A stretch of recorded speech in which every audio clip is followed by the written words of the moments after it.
জীবন ও বৃক্ষ, মোতাহের হোসেন চৌধুরী। সমাজের কাজ কেবল টিকে থাকার সুবিধা দেওয়া নয়, মানুষকে বড় করে তোলা, বিকশিত জীবনের জন্য মানুষের জীবনে আগ্রহ জাগিয়ে দেওয়া। স্বল্প প্রাণ, স্থূল বুদ্ধি ও জবরদস্তি প্রিয় মানুষের সংসার পরিপূর্ণ। তাদের কাজ নিজের জীবনকে সার্থক ও সুন্দর করে তোলা নয়, অপরের সার্থকতার প্রতি অন্তরায় সৃষ্টি করা। প্রেম ও সৌন্দর্যের স্পর্শ লাভ করেনি বলে এরা নিষ্ঠুর ও বিকৃত বুদ্ধি। এদের একমাত্র দেবতা অহংকার, তারই চরণে তারা নিবেদিত প্রাণ। ব্যক্তিগত অহংকার, পারিবারিক অহংকার, জাতিগত অহংকার, এসবের নিশান ওড়ানোই এদের কাজ।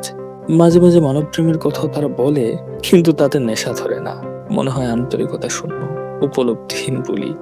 এদের স্থানে এনে দিতে হবে বড় মানুষ, সূক্ষ্ম বুদ্ধি, উদার হৃদয়, গভীর চিত্ত ব্যক্তি, যাদের কাছে বড় হয়ে উঠবে জীবনের বিকাশ কেবল টিকে থাকা নয়। তাদের কাছে জীবন আদর্শের প্রতীক হবে প্রাণহীন ছাঁচ বা কল নয়, সজীব বৃক্ষ, যার বৃদ্ধি আছে, গতি আছে, বিকাশ আছে, ফুলে ফলে পরিপূর্ণ হয়ে অপরের সেবার জন্য প্রস্তুত হওয়া যার কাজ। বৃক্ষের জীবনের গতি ও বিকাশকে উপলব্ধি করা দরকার, নইলে সার্থকতা ও পরিপূর্ণতার ছবি চোখের সামনে ফুটিয়ে তোলা সম্ভব হবে না। বৃক্ষের দিকে তাকালে জীবনের তাৎপর্য উপলব্ধি সহজ হয়, তাই বারবার সেদিকে তাকানো প্রয়োজন। মাটির রস টেনে নিয়ে নিজেকে মোটাসোটা করে তোলা দিয়ে বৃক্ষের কাজের সমাপ্তি নয়, তাকে ফুল ফুটাতে হয়, ফল ধরাতে হয়, নইলে তার জীবন অসম্পূর্ণ থেকে যাবে। তাই বৃক্ষকে সার্থকতার প্রতীক হিসেবে গ্রহণ করার প্রয়োজনীয়তা সজীব ও সার্থকতার এমন জীবন্ত দৃষ্টান্ত আর নেই।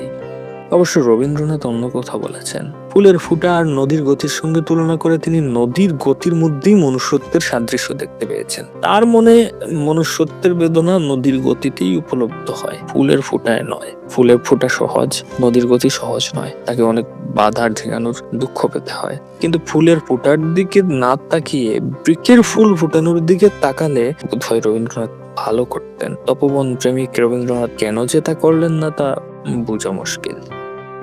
জানিক বলা হবে, নদীর গতিতে মনুষ্যত্বের দুঃখ যতটা স্পষ্ট হয়ে ওঠে, বৃক্ষের ফুল ফুটানোয় তা তত স্পষ্ট হয়ে ওঠে না।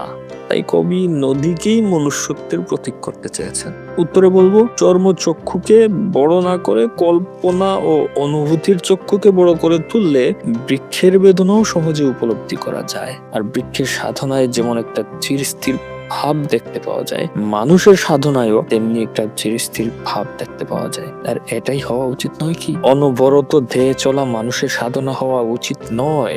যাকে বলা হয় গোপন ও নীরব সাধনা, তা বৃক্ষেই অভিব্যক্ত, নদীতে নয়। তাছাড়া বৃক্ষের সার্থকতার ছবি যত সহজে উপলব্ধি করতে পারি, নদীর সার্থকতার ছবি তত সহজে উপলব্ধি করা যায় না। নদী সাগরে পতিত হয় সত্য, কিন্তু আমরা তার ছবি প্রত্যহ দেখতে পাই না। বৃক্ষের ফুল ফুটানো ও ফল ধরানোর ছবি কিন্তু প্রত্যহ চোখে পড়ে। দূরের কাছে দাঁড়িয়ে থেকে সে অনবরত নতি, শান্তি ও সেবার বাণী প্রচার করে। সাধনার ব্যাপারে প্রাপ্তি একটা বড় জিনিস। নদীর সাগরে পতিত হওয়ায় সেই প্রাপ্তি স্পষ্ট হয়ে ওঠে না, সে তো প্রাপ্তি নয়, আত্মবিসর্জন।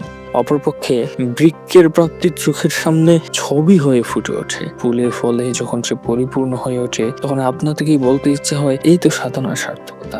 বৃক্ষে প্রাপ্তি ও দান, সৃজনশীল মানুষেরও প্রাপ্তি ও দানে পার্থক্য দেখা যায় না। যা প্রাপ্তি তাই তার দান। বৃক্ষের পানে তাকিয়ে রবীন্দ্রনাথ নিশ্চয়ই অন্তরের সৃষ্টি ধর্ম উপলব্ধি করেছেন। বহু কবিতায় তার পরিচয় পাওয়া যায়, কিন্তু গদ্যে তিনি তা স্পষ্ট করে বলেননি। বললে ভালো হতো, তাহলে নিজের ঘরের কাছে যে সার্থকতার প্রতীক রয়েছে সে সম্বন্ধে আমরা সচেতন হতে পারতাম। নীরব ভাষায় বৃক্ষ আমাদের সার্থকতার গান গেয়ে শোনায়। অনুভূতির কান দিয়ে সে গান শুনতে হবে, তাহলে বুঝতে পারা যাবে জীবনের মানে বৃদ্ধি, ধর্মের মানেও তাই। প্রকৃতির যে ধর্ম, মানুষের সে ধর্ম। পার্থক্য কেবল তরুলতা ও জীবজন্তুর বৃদ্ধির উপর তাদের নিজেদের কোনো হাত নেই। মানুষের বৃদ্ধির উপরে তার নিজের হাত রয়েছে, আর এখানেই মানুষের মর্যাদা। মানুষের বৃদ্ধি কেবল দৈহিক নয়, আত্মিকও। মানুষকে আত্মা সৃষ্টি করে নিতে হয়, তা তৈরি পাওয়া যায় না।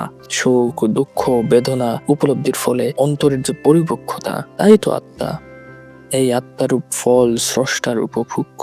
তাই মহাকবির মুখে শুনতে পাওয়া যায় রাইপনেস ইজ অল, পরিপক্কতাই সব। আত্মাকে মধুর ও পুষ্ট করে তুলতে হবে, নইলে তা স্রষ্টার উপভোগের উপযুক্ত হবে না। বিচিত্র অভিজ্ঞতা, প্রচুর প্রেম ও গভীর অনুভূতির দ্বারা আত্মার পরিপুষ্টি ও মাধুর্য উৎপাদন সম্ভব। তাই তাদের সাধনাই মানুষের শিক্ষার প্রধান বিষয়বস্তু। বস্তু জিজ্ঞাসা তথা বিজ্ঞান কখনো শিক্ষার প্রধান বিষয়বস্তু হতে পারে না, কেননা তাতে আত্মার উন্নতি হয় না, জীবনবোধ ও মূল্যবোধে অন্তর্পরিপূর্ণ হয় না, তা হয় সাহিত্য ও শিল্পকলার দ্বারা। তাই শিক্ষাক্ষেত্রে তাদের এত মূল্য। অপরে যে বৃদ্ধির কথা বলা হলো, বৃক্ষের জীবন তার চমৎকার নিদর্শন। বৃক্ষের অঙ্কুরিত হওয়া থেকে ফলবান হওয়া পর্যন্ত সেখানে কেবলই বৃদ্ধির ইতিহাস। বৃক্ষের পানে তাকিয়ে আমরা লাভবান হতে পারি, জীবনের গৌর অর্থ সম্বন্ধে সচেতন হতে পারি বলে। বৃক্ষ যে কেবল বৃদ্ধির ইশারা তা নয়, প্রশান্তিরও ইঙ্গিত।